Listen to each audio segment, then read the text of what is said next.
Student, तो हम लोग एक और क्वेश्चन लेकर आए हैं ब्लैक बुक का, वेक्टर एंड 3D का, और ये क्वेश्चन नंबर है 13। तो इस क्वेश्चन को हम लोग सॉल्व करते हैं। कह रहा है क्या, the vector A B vector दे रखा है और AC वेक्टर दे रखा है, are the sides of triangle ABC। तो पहले हम लोग ABC ट्रायंगल बना लेते हैं। मान लिया यह ABC ट्रायंगल है, यह A है और यह B है और यह C है। तो ये जो साइड हो जाएगा वह AB साइड हो जाएगा, और फिर यह जो साइड हो जाएगा वो AC साइड हो जाएगा।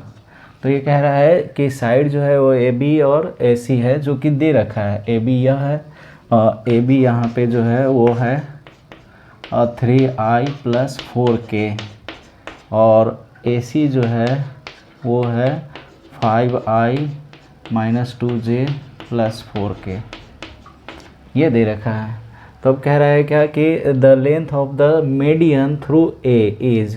तो अब मीडियन क्या होता है, तो मीडियन जो है जैसे ए से पास करने वाला, ए से थ्रू ए से पास करने वाला मीडियन कौन होगा, तो ए के सामने का जो साइड है ट्रायंगल का उसको बाइसेक्ट करे, मतलब इसका मिड पॉइंट जो है वो ये है। मिड पॉइंट मीन्स ये यहाँ से ये साइड, ये और यहाँ से ये दोनों इक्वल हो गया। तो अब इस मिड पॉइंट को ए से मिला देंगे तो ए से पास करने वाला मीडियन निकल जाएगा। तो यह मान लिया इस पॉइंट को D, तो AD जो हो जाएगा वह मीडियन हो जाएगा। Here AD will be the median through A से पास करने वाला जो मीडियन है वो AD हो गया। तो अब कह रहा है इसका लेंथ निकालिए। तो अब ये बताइए कि यह जो है D, वह D तो B और C पॉइंट का क्या है, मिड पॉइंट। तो अब जो है ना हम मिड पॉइंट निकालेंगे। तो मिड पॉइंट निकालने के लिए हम क्या करते हैं, इसका पोजीशन वेक्टर फिर इसका पोजीशन वेक्टर ऐड करके 2 से डिवाइड करेंगे तो इसका पोजीशन वेक्टर आएगा। लेकिन पोजीशन वेक्टर तो निकलता है किसके रेस्पेक्ट में, ओरिजिन के रेस्पेक्ट में। तो अगर मान लिया जाए कि यही ओरिजिन है A, और नहीं तो ओरिजिन की बात नहीं करें, अगर सारे को हम A के रेस्पेक्ट में बात करें तो भी अपना रिजल्ट वही आता है। या अपन मान लेते हैं यही जो है ओरिजिन है, ये कुछ कह तो नहीं रहा है कि क्या है A, तो अपन मान लेते हैं A जो है वो कहाँ है, ओरिजिन है।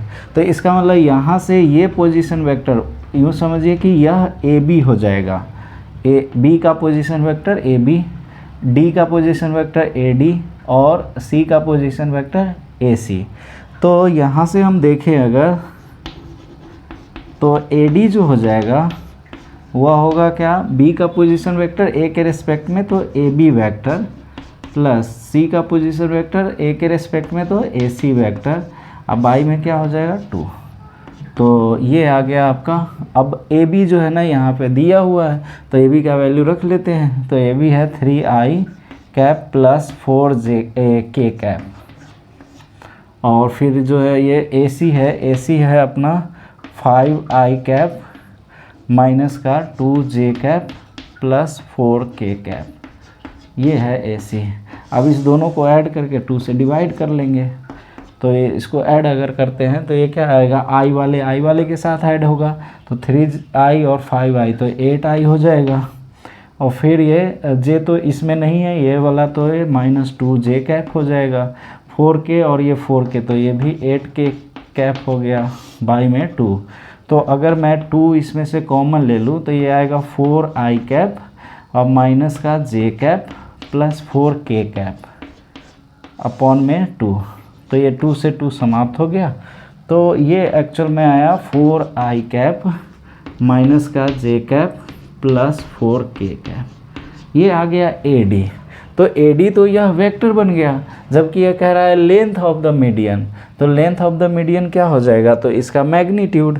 तो अब लेंथ ऑफ द मीडियन निकालते हैं,